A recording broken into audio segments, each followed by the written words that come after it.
Now it's a chat. All right. Good afternoon. I will start off by reading into the record the statement we issued on Sudan earlier today.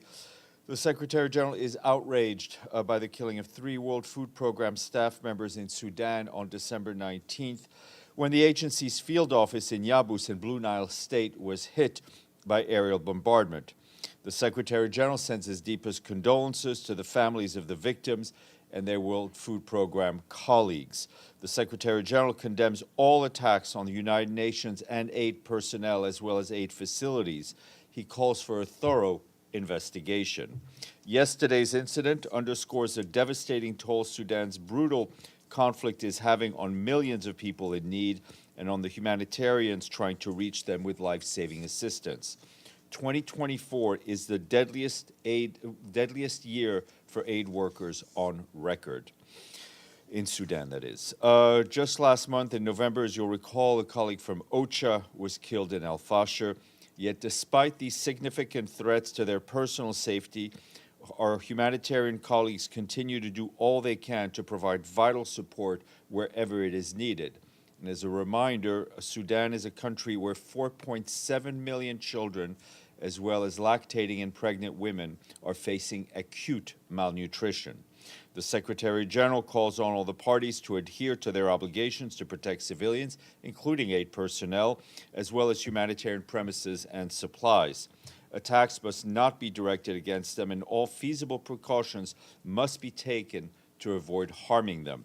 After more than 20 months of conflict in Sudan, the Secretary General once again stresses the need for an immediate ceasefire. The United Nations will continue to back international mediation efforts and work on all relevant stakeholders to help bring an end to the war. For her part, Cindy McCain, the executive director of the World Food Program, said we are urgently working to establish the circumstances around this appalling incident. She also demanded a thorough investigation and for the perpetrators to be held to account. And just to note that for the record, yesterday in a Security Council meeting on Sudan, Edem Wosornu, the director of operations at OCHA, spoke about the staggering humanitarian needs in Sudan. She also reminded council members that in 2024, humanitarian organizations faced major funding gaps for their work in Sudan and called on donors to provide the $4.2 billion humanitarians need to support 21 million people inside Sudan in 2025.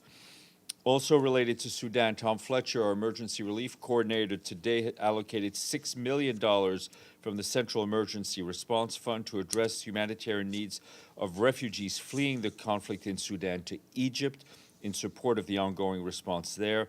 Our humanitarian colleagues note that the conflict in Sudan has created the world's fastest growing displacement crisis. Of the more than 3 million people who have sought protection across Sudan's borders since April of last year, some 1.2 million are being hosted in Egypt, more than any other country. That's according to the latest data from the Egyptian government. This influx of new arrivals has placed additional strains on host communities in Egypt, stretching public services and resources. The funding from SURF will help support people's most urgent needs, including food, water, shelter, cash assistance, and protection services. Also, another country that is hosting Sudanese refugees is Libya. And yesterday, a high-level delegation from the UN visited Kufra in Libya to assess the ongoing humanitarian response for the Sudanese refugees. Stéphane, the officer in charge of the UN political mission in Libya, led the mission along with the resident and humanitarian coordinator, Ines Chuma. The UN delegation engaged with local authorities, partners, refugees, and host communities to discuss the implementation of the Sudanese refugee response plan for Libya. This visit aimed to gain first-hand insights into the challenges and successes of the ongoing humanitarian efforts and to identify areas for improvements in providing assistance to the growing number of Sudanese refugees in that part of Libya. Turning to Syria, the cross-border operation from Türkiye is continuing. Yesterday, we had about 25 trucks carrying emergency aid, including food packages, crossing into northwest Syria, Subab al-Hawa. Meanwhile, our health partners report that across the country, only 33% of public health centers are fully functional. The rest are either not or partially operational. Before the recent developments, Syria was already one of the largest humanitarian crises in the world, with 17 million people. That's more than 70% of the population in need of support. And now the situation remains very fluid, with 1.1 million people being displaced since November 27th. Our colleagues at the World Food Program warn that displacements may continue to rise in the coming weeks, reaching up to 1.6 million people. Basic services, including markets and bakeries, are interrupted as food prices soar. Bread prices have also skyrocketed up to 900%. That means that a 12-loaf bundle of bread increased from 400 Syrian pounds to 4,000 Syrian pounds for the same amount of bread. Before this latest escalation, Syria was already facing alarming levels of food insecurity, with 3 million people severely food insecure and an additional 12.4 million people at risk. WFP continues to operate extensively in Syria and is committed to delivering support. The agency is also set to expand its reach to 2.8 million people over the coming months. WFP is negotiating safe supply corridors to allow rapid, substantial response across the country. However, it calls on everyone with influence and with all parties to ensure humanitarian workers, people, and humanitarian assets are all safe. Tom Fletcher, our emergency relief coordinator and head of OCHA, is continuing his regional tour. He's heading to Lebanon today, followed by Jordan. All of this is to continue his discussions on developments in the region. He was in Ankara today, where he met with the foreign minister of Türkiye, Hakan Fidan. Their discussion focused obviously on the latest developments in Syria, where 16.7 million people continue to need humanitarian assistance. The two agreed on the importance of utilizing all available aid routes, including cross-border from Türkiye, to quickly scale up operations. They also discussed the dire humanitarian situation in the occupied Palestinian territory and the need for greater assistance in Sudan. And yesterday afternoon, you saw we issued a statement expressing the Secretary General's grave concern at reports of Israeli airstrikes in and around the ports of Hodeidah, Salif, and Ra'isa in Yemen, and as well as the power station in Sana'a. He was also deeply concerned over the concurrent launch of ballistic missiles by the Houthis from Yemen towards Israel that hit and badly damaged a school in the central part of the country. The Secretary General recalls that all parties must abide by their obligations under international humanitarian law and to respect and protect civilians as well as civilian infrastructure. The Secretary General remains deeply concerned about the risk of further escalation in the region and continues to urge all to exercise maximum restraint. He also reiterates his call for the immediate and unconditional release of all UN and other personnel that continue to be arbitrarily detained by the Houthi authorities. Turning to Gaza, the Office for the Coordination of Humanitarian Affairs reports that attacks across the Gaza Strip have killed or injured dozens of people. Amid the nonstop hostilities in Gaza, OCHA underscores that civilians must be protected and those fleeing the fighting must be afforded safe passage. However, wherever they go, civilians must have their essentials need met, whether they go, whether they stay. In Gaza City yesterday, OCHA heard from families displaced by the Israeli offensive in the north, and a team, including OCHA and other UN agencies, officers visited 4 sites, hosting some 1,600 families who have arrived from North Gaza Governorate since the start of the Israeli siege there almost 11 weeks ago. Families are packed into tents or damaged buildings with no electricity. Women and girls told our teams they cannot safely reach the shared bathroom at night, forcing them to use containers inside their own tents. People sheltering at these sites lack the most basic items, including shoes, clothing, mattresses, blankets, and kitchen supplies. They also reported a shortage of medicines, with diseases spreading rapidly due to the cold. At one of the 4 sites the team visited, there were no basic services at all, no bathrooms, no water, no food. Tents were packed so close that people have no privacy and no safe route to quickly evacuate if needed. Also today, it rained in Gaza, and our OCHA colleagues saw water accumulating in the streets filled with debris. They warned that tents along the streets are at high risk of being flooded. Meanwhile, in the West Bank, including East Jerusalem, OCHA warns that Israeli authorities continue to demolish or seize Palestinian-owned structures. This is due to lack of Israeli-issued building permits, which are nearly impossible for Palestinians to obtain. In a report issued yesterday, OCHA noted that between 10 and 16 December, more than 70 structures were affected, 16 of which had been provided by humanitarian assistance for the local population. As a result, more than 100 people were displaced. Nearly half of them were children. This afternoon, the Security Council is expected to reconvene for the adoption of the draft resolution renewing the mandate of UNDOF, which is the UN Disengagement Observer Force. They will be followed by a briefing on threats to international peace and security regarding Ukraine. Izumi Nakamitsu, the High Representative for Disarmament Affairs, will brief. And also today, the Security Council unanimously adopted a resolution renewing MONUSCO's mandate for another year, maintaining the mission's priorities. As you know, that is our peacekeeping mission in the Democratic Republic of Congo. And this morning, Leonardo Santos Shimao, the head of our Office for West Africa and the Sahel, briefed the Council. He said the Pact for the Future was a key milestone that will keep strengthening his work in a region beset by geopolitical strains that heighten tension and worsen the security situation. His full remarks were shared with you, and he will be available to speak to you at the stakeout after he's done with close consultations. Jean-Pierre Lacroix, the head of our Peace Operations Department, just completed his week-long visit to the Central African Republic. During a press conference earlier today, he highlighted the significant progress made in the country, crediting the collaborative efforts of the Central African people, their authorities, partners, and the diplomatic community. He noted visible improvements in areas such as enhanced security and in some regions the extension of state authority, as well as the increased presence of uniformed forces, all of which are contributing to better living conditions for the people.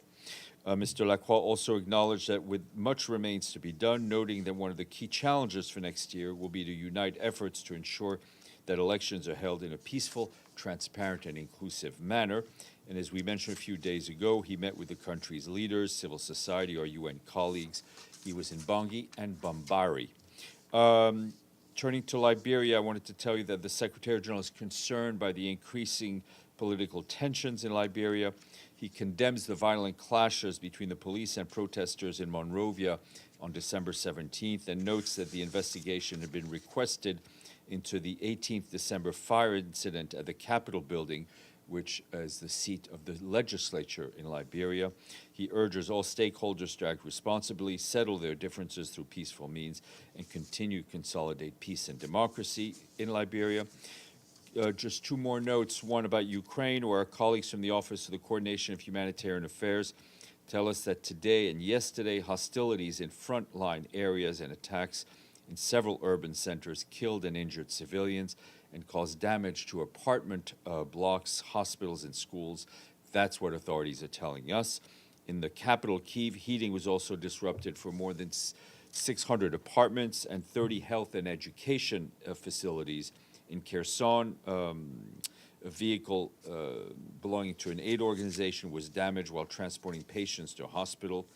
Thank God, no injuries reported. And in Kyiv and in Kryvyi, humanitarians supported first responders by providing initial medical and psychosocial assistance to people impacted by the attacks and distributing aid kits to help people repair damage. Ukraine's state energy company says that workers are repairing damaged facilities and doing what they can to stabilize the power grid. They note the country's energy infrastructure is still recovering from 12 large-scale Russian attacks since the start of the year, which caused major power shortage. Today is a day we all need, and today is International Human Solidarity Day. It is a day to celebrate our unity and diversity and raise public awareness of the importance of solidarity. Tomorrow is another important day. If I say the phrase Georgian magic curry, what day would that be?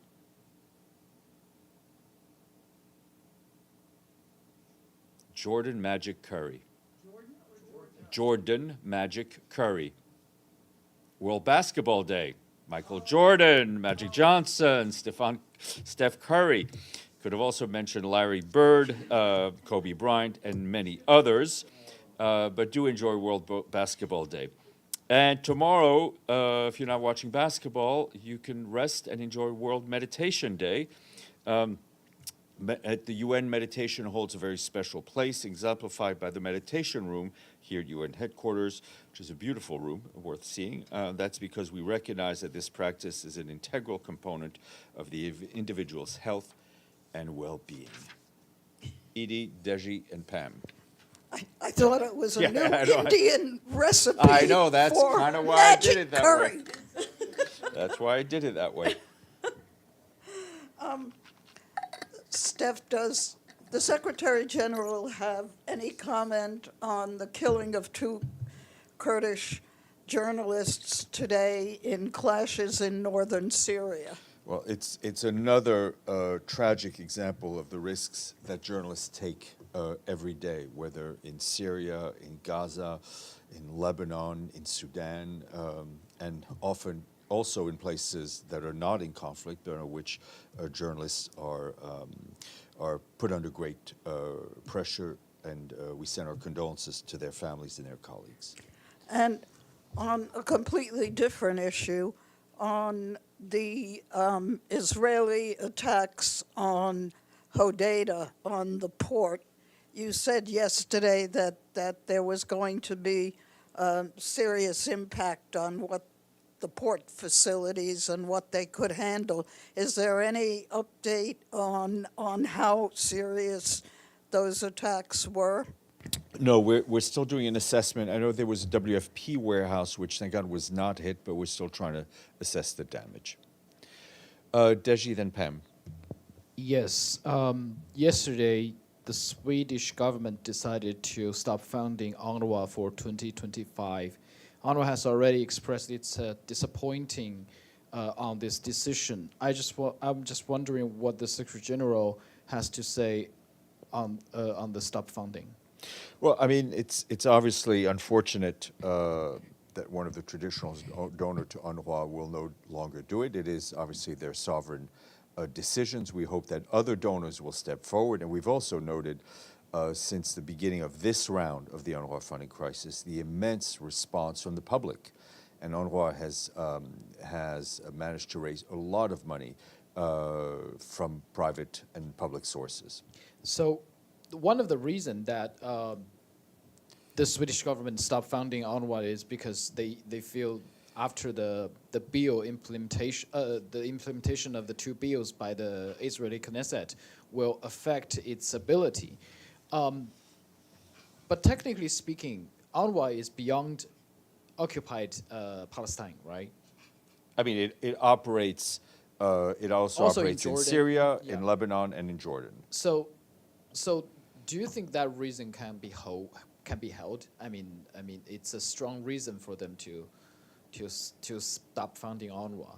I don't understand. I don't understand the question. I mean, UNRWA is obviously not only operate inside Israel or occupied Palestine. Mm-hmm. It also operates on other side or other places. But if that reason that it will the operation will be affected by the Israeli bill, would that be enough sufficient reason to stop funding it, or it's just a? I can't speak for those who stop funding whatever reasons they give. What I can only say is that UNRWA's operations throughout the region remain vital and should be funded fully. So let's talk about the core issue here, which is the bills. Does the UN have any new efforts to, let's say, extend UNRWA's operation beyond the implementation of the two bills inside UNRWA Israel? is continuing its work and will continue to do its work, right? If it is blocked, if it is stopped, that will have an impact. I would encourage you to read the rather lengthy and detailed letter the Secretary General sent to the Security Council in about 10 days ago or so, which I think will give you a very clear picture of the situation. Pam. Thanks, Jeff. Two unrelated questions. First, The U.S. put out a statement that U.S. Central Command conducted a strike. Maybe you said this in the first minute. I missed the first minute, but that ISIS leader Abu Yusuf was killed. Any comment on that? No, I haven't Syria- seen in I Syria. haven't seen those reports. Okay, but I'll that's take a look. fairly yeah. recent. If you have something, that would be helpful. And apart from Syria, the U.S. FAA has banned drones over critical infrastructure, but my understanding is the UN has always been a no-drone zone. Is that true? And when did it start? I don't know. I don't know. I mean, I think There's whatever. sort of drone whatever, fever. I'd love to find yeah, out. we're under the jurisdiction of. I mean, I don't know. I don't know. I'm just trying to get involved into this whole drone business. All right, thank you. All right, Deji, yes. So other question. The Israeli newspaper Haaretz reported a story called "No Civilians, Everyone's a Terrorist." IDF soldiers expose arbitrary killings and rampant lawlessness in Gaza's Nazarian corridor.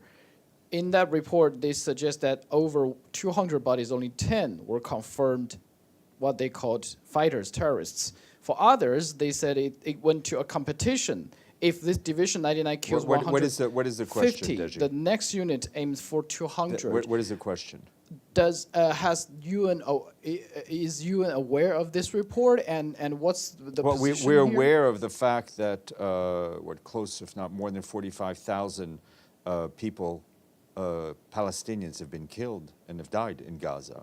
We're aware of more than 200 of our colleagues have been killed in Gaza, and we're also aware that there will need to be accountability for everything that's happened in Gaza, whether it's the killings of Palestinian civilians and the continuing holding of hostages by Hamas and others, And you urge for the immediate ceasefire. as we do all the time.